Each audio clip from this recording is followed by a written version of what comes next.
Space is infinitely large, infinitely fascinating, and most of all, infinitely scary. While roughly 99.99% of it is literally empty space, when you do come across something of substance, there's a halfway decent chance it could easily kill you, or at the very least destroy your life. Much of what's truly scary about space is millions or even billions of light years away, so there's little chance for it to affect our daily lives. However, space is incredibly unpredictable and completely out of our control. If some rogue star or errant black hole decides that tomorrow is our little blue marble's time to go, then we're just going to have to accept it. In the meantime, join us as we count down 10 truly terrifying facts about the horror film that is our universe.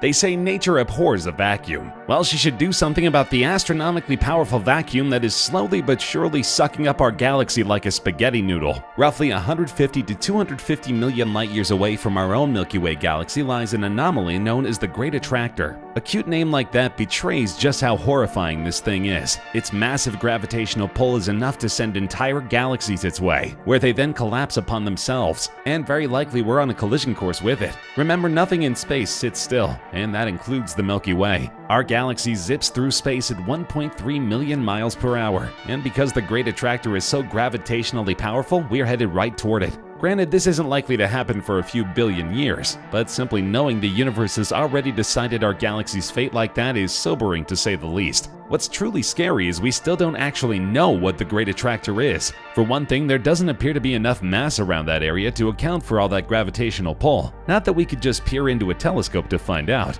The Great Attractor is, conveniently enough, hidden behind what's called the zone of avoidance. That's the part of the Milky Way that's so cluttered with gases, stars, and space dust that we simply can't see beyond it. So whatever the Great Attractor actually is, it remains largely a mystery, beyond the fact that it's endlessly huge and endlessly hungry.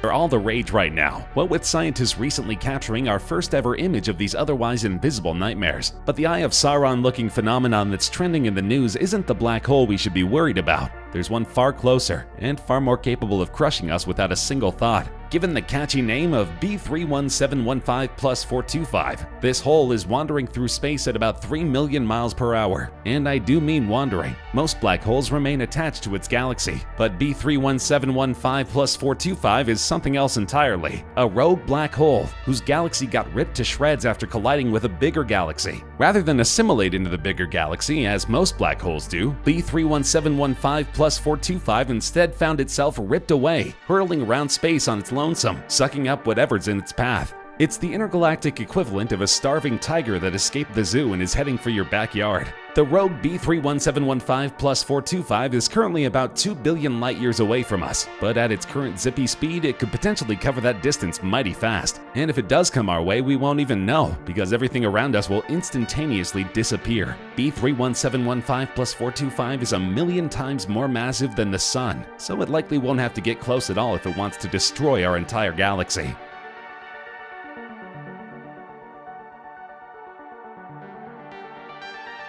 World eaters billions of light years away are certainly scary, but at least we can sleep knowing they're not likely to kill us in our lifetime.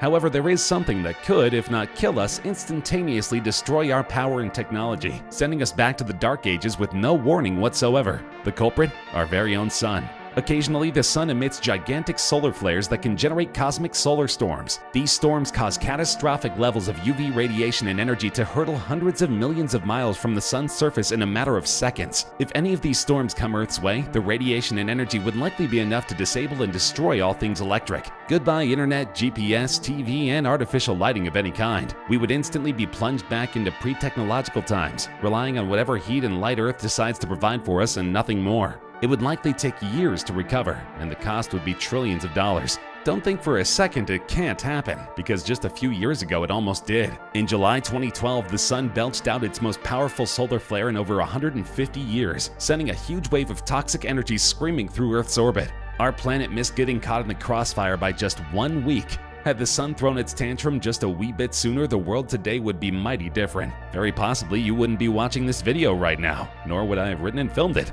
Instead, we'd all be farming for food and huddling around candles for warmth at night. You know how our old friends the dinosaurs bid farewell to existence thanks to a meteor strike 65 million years ago? Well, that could happen again at literally any time. If a big enough space rock were to enter our atmosphere and punch our planet at top speed, anywhere from 25,000 to 160,000 miles per hour, the ensuing series of disasters combined with oxygen-choking dust would send almost all life to an early grave. Thankfully, we do have modern technology, provided a solar flare doesn't knock it all out first, that can track nearby meteors, comets, and asteroids. If we detect one may be close and large enough to do major damage, we can work to reroute or even destroy it before it destroys us. But even then, if space wants to hurt us, it can and will, no matter what we think. We got a big reminder of that in 2013, when a meteor entered the atmosphere over Russia. It broke apart and the mini rocks wound up injuring hundreds. But what if it had stayed intact? If it did, and if it had been any bigger, untold amounts of life could have perished.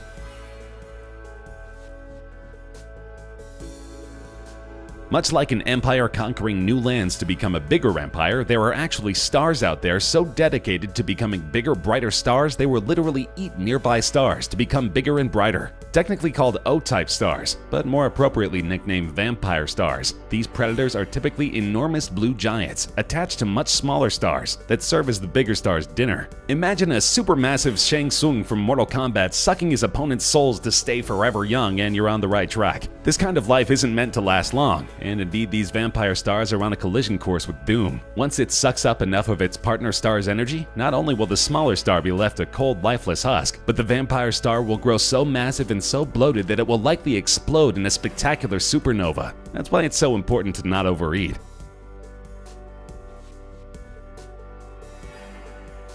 Sometimes the scariest something is nothing at all. Take the Eridanus supervoid, a section of intergalactic space that is just that, super void. There's literally nothing inside, not even dark matter.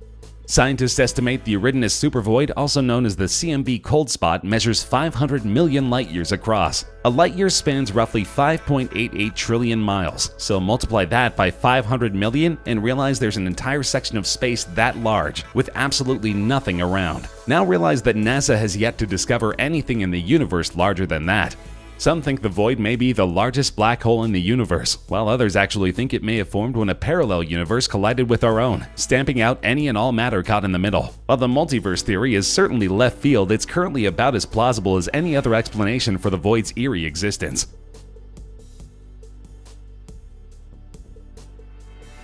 Few sights are more beautiful than a starry night sky. On a clear evening, space can seem positively littered with glowing dots and swirls of different shapes and sizes. It won't last forever, however. As depressing as it sounds, Earth will eventually bear witness to a sky with virtually nothing on display. Future night watchers will see nothing but endless black.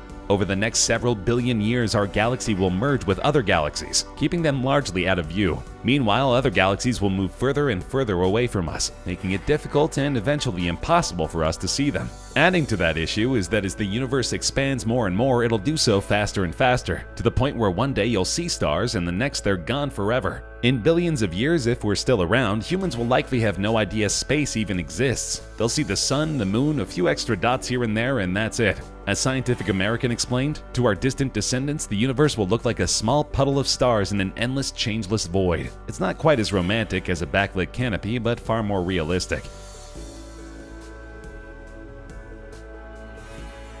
Not everything scary about space is millions or billions of miles away. Sometimes space can mess with us right in front of your very eyes. Take a 2016 incident where the rigors of space actually changed a man's genetic buildup to the point where he became an entirely different person. In 2016, an astronaut named Scott Kelly returned to Earth after a year working in the International Space Station. To his surprise, he learned that he was 2 inches taller than before, which shouldn't happen to adults. But that's not all. Scientists studied his DNA and discovered that his genetic makeup had dramatically changed compared to when he first left Earth. This meant that for all intents and purposes, Scott Kelly was literally a new man. He also no longer had an identical twin brother. When he left Earth, fellow astronaut Mike Kelly looked exactly like him. A year later, they were fraternal twins, simply because space willed it that way.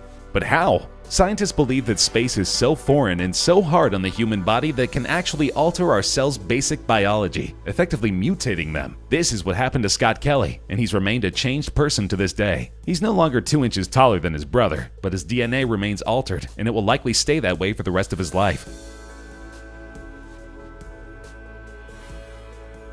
If you're going to die in space, chances are it won't happen due to a black hole or a solar flare smacking you in the face. More likely you'll succumb to the horrors of decompression or exposure to the vacuum of space, which sounds like a terrible way to go. For the most part, if an astronaut suffers decompression, they will die very shortly after.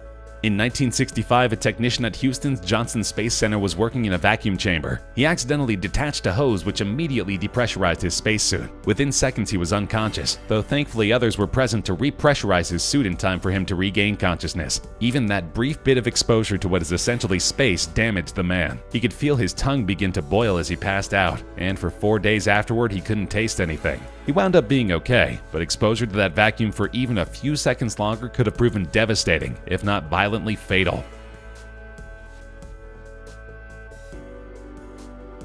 Let's close this video out with a terrifying space fact that only exists because of us. Look up in the night sky and realize that among the stars and lights there are likely countless dead bodies up there. We've effectively turned space into an infinitely large floating cemetery. While we don't do it anymore, the early days of exploring space saw us doing so using animals. We would send dogs, cats, rats, flies, rabbits, frogs, and even a chimpanzee into space, mostly to see what would happen. As it turned out, nothing good happened, and tragically many animals died in space. Even worse, many of them are still up there, stuck in spacecrafts that never return to Earth and are doomed to drift forever through space, alone and forgotten. Even creepier is how many failed human missions met the same fate. Nobody ever collected these spacecrafts either, meaning countless doomed Major Toms are stuck up there too, floating in their tin cans far above the world for all eternity, or at least until the sun catches them and roasts them to dust.